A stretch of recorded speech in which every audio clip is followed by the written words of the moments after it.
दोस्तों आपको शायद मालूम होगा कि जो बहुत बड़े तीर्थ क्षेत्र रहते हैं, नहीं तो बहुत बड़े जो मंदिर रहते हैं, अगर आपको उधर जाना है और ईश्वर का दर्शन लेना है तो इसके दो तरीके रहते हैं। पहला तरीका, आप क्यू में, आप कतार में खड़े हो जाओ, बहुत लंबी कतार होती है। आप सुबह 6 बजे कतार में खड़े रहते हो और बाद में 12 बजे नहीं तो 1 बजे आपको दर्शन मिलता है ईश्वर का। उधर जो मूर्ति होती है उसका दर्शन मिलता है। ये पहला तरीका है, इसे ऑनेस्ट तरीका बोलिए आप। और दूसरा तरीका अलग है। इस तरीके में अगर आपके पास पैसे है, अगर आपके पास माया है और अगर आप वो माया किसी खास आदमी से शेयर करना चाहते हो तो ये दूसरा तरीका आपके लिए है। आपको क्यू में नहीं रहना पड़ेगा, आप जाके सीधा डोनेशन दे दो, नहीं तो आप सीधा जाके किसी को, वो खास आदमी रहता है उसको पैसे दे दो, 2000 दे दो, नहीं तो 3000 दे दो। बाद में बस 15 मिनट में आपका काम हो जाएगा, आप ईश्वर के दर्शन ले सकोगे। वैसे ही आपको तो मालूम होगा कि पहले जो बड़े बड़े थिएटर्स रहते थे जहाँ फिल्म्स लगती थी, वो फिल्म्स काफ़ी अमिताभ बच्चन की फिल्म, नहीं तो शाहरुख खान की फिल्म, पहले ज़माने की, हाँ, वो जब सुपरहिट होती थी तो किसी को टिकट नहीं मिलती थी। आप कितना भी क्यू में खड़े हो जाओ, आपको टिकट नहीं मिलती थी। लेकिन अगर आपके पास पैसे स्पेंड करने की क्षमता है तो वहाँ एक टिकट का काला बाजार करने वाला होता था, वो आपको ज़्यादा पैसे लेके टिकट देता था, टिकट बेचता था। इसमें क्या होता था कि बहुत लोग जो इच्छुक है फिल्म देखने के, लेकिन उनको टिकट नहीं मिलता। खैर छोड़िए दोस्तों, ये तो सब काले टिकट, काला बाजार और पैसे की लेन देन की बातें हुई। अब जो मैं आपको बताने जा रहा हूँ वो शायद इससे इत्तेफाक नहीं रखता हो, लेकिन समझने वाले को इशारा काफ़ी है। दोस्तों सोशल मीडिया भी कभी कभी क्या क्या चीज़ दिखाता है। वैसे तो सोशल मीडिया से मुझे कोई प्रॉब्लम नहीं, हर एक को वो पसंद है, मुझे भी बहुत पसंद है। लेकिन कभी कभी कुछ ऐसी बातें देखने को मिलती है तो मन हैरान होकर उठता है और मैं खुद ही कंफ्यूज हो जाता हूँ। तो ऐसे ही कुछ किस्से, ऐसी कुछ बातें मैं अब आपके सामने लेके आया हूँ। कभी कभी सोशल मीडिया पे आप देखते हो कि एक एडवर्टाइजमेंट जैसी आती है और कोई बंदा अंग्रेज़ी पढ़ाता है और वो बोलता है आपको, आप मेरे पास आ जाओ, आपकी अंग्रेज़ी बहुत ही सुपर डुपर होगी, आप न्यूज़ रीडर जैसी अंग्रेज़ी बोलने लगोगे, नहीं तो आप जो एक्टर लोग होते हैं उनकी तरह अंग्रेज़ी आप बोलने लगोगे। ऐसे बहुत सारे क्लेम करता है वो एडवर्टाइजमेंट। और जब वो एडवर्टाइजमेंट जो दिखाता है उसमें एक वीडियो भी रहता है, तो वीडियो में जो आदमी अंग्रेज़ी बोलता है उसे देखकर आपको कतई नहीं विश्वास होगा कि आप अंग्रेज़ी पढ़ सकते हो।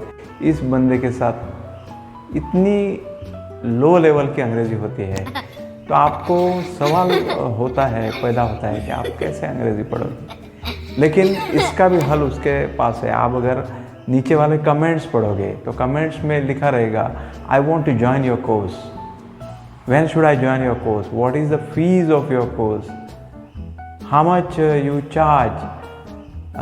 अगर मेरे साथ मेरी बहन भी कोर्स लेना चाहती है तो क्या पॉसिबल होगा। तो ऐसे बहुत सारे, ढेर सारे, 1000 से भी ज़्यादा कमेंट्स हो गए और कितने ही व्यूज़ हो गए, कितने ही लाइक्स हो गए। और कभी कभी मुझे ये बहुत ही ताज्जुब होता है कि जिसके अंग्रेजी का स्टैंडर्ड इतना घटिया है, इतना कम है, तो उसको ऐसे कमेंट्स आते कैसे हैं और भेजता कौन है, पता नहीं। मैं सोच ही नहीं पाता हूँ, ये मेरे सोच के परे है। दोस्तों वैसे ही और एक बात आपको सोशल मीडिया पे देखने मिलेगी कभी कभी ऐसे सिंगर्स आते हैं जो सिंगिंग के मामले में बहुत ही निम्न स्तर के होते हैं और उनके काउंटर पार्ट जो होते हैं वो बहुत अच्छा गाते हैं, लेकिन उनको उतने लाइक्स नहीं मिलते, उनको उतने कमेंट्स भी नहीं मिलते। लेकिन इस बंदे को जो शायद नाक से गाता है ना ऐसे गाता है, लेकिन आप उसके कमेंट बॉक्स में जाके देखो, उसके पोस्ट के नीचे आपको हज़ारों कमेंट्स मिलेंगे और सब कहेंगे sir you are this, sir you are that, sir you have sung it excellently, आप जैसा कोई सिंग ही नहीं कर सकता, आप तो बहुत महान हो। ऐसे एक नहीं तो दो हज़ारों कमेंट्स आपको पढ़ने मिलेंगे। लेकिन असलियत ये होती है कि वो नाक से गाता है और अच्छा नहीं गाता। ये बताने के लिए आपको किसी शास्त्रीय संगीतकार की ज़रूरत नहीं, आप ऐसे ही अनुमान लगा सकते हो, गायकी सुन के अनुमान लगा सकते हो कि ये बंदा ठीक नहीं गाता। आप बहुत हैरान हो जाते हैं कि इस बंदे को इतने लाइक्स, इतने कमेंट्स कैसे मिल सकते हैं। पता नहीं, उसको ही मालूम होगा। रिसेंटली मैंने अभी और एक बात मैंने देखी सोशल मीडिया पे ही, एक बंदा कुछ कंपटीशन जैसा लेके आया था, उसका एडवर्टाइज था उधर, और वो बोल रहा था कि आप 2000 रुपीज़ पे करो और बाद में आपको 2 लाख का इनाम मिलेगा, आप पोएम्स भेज दो, आप स्क्रिप्ट भेज दो, आप कुछ टेक्स्ट भेज दो, अगर आपने कुछ नॉवेल लिखा है तो वो भेज दो, आपको 2 लाख का कैश इनाम और बहुत कुछ मिलेगा। ऐसे बहुत सारे एडवर्टाइजमेंट भी मैंने देखे और मैं सोचने लगा, अगर सोचो 2000 रुपीज़ फीस है और 1000 लोग नहीं तो 10,000 लोग, सोचो 10,000 लोग अप्लाई करते हैं तो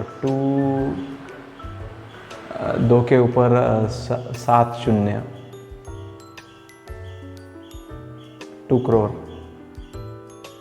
2 करोड़ कमाता है और प्राइस में कितना देगा पता नहीं है, एक 10 लाख देगा तो बाकी इसका प्रॉफिट। और नीचे आप पढ़ोगे तो बहुत सारे कमेंट्स मिलेंगे आपको। कोई एक बंदा ऐसा मिलेगा कि जो सवाल उठाएगा कि आप 2000 फीस क्यों चार्ज करते हो, और बाकी सब लाइन से बोलेंगे I am interested, I am interested, I am also interested, how should I apply, my sister also wants to join, wants to participate in the contest, what should I do। ऐसे बहुत सारे comments मिलेंगे और यहाँ एक ना suspicious atmosphere जैसा होता है कि वो कमेंट्स असल में लोगों ने ही डाले हैं या कोई ये बंदा किसी को पकड़ के ये कमेंट्स भेजने को उनको मजबूर कर रहा है, मुझे पता नहीं। लेकिन ऐसे जब मैं एडवर्टाइजमेंट्स देखता हूँ और ऐसा कुछ स्टफ़ देखता हूँ सोशल मीडिया पे, तो मुझे बहुत ही हैरानी होती है। क्या आप मेरे इस हैरानी का हल ढूंढ सकोगे?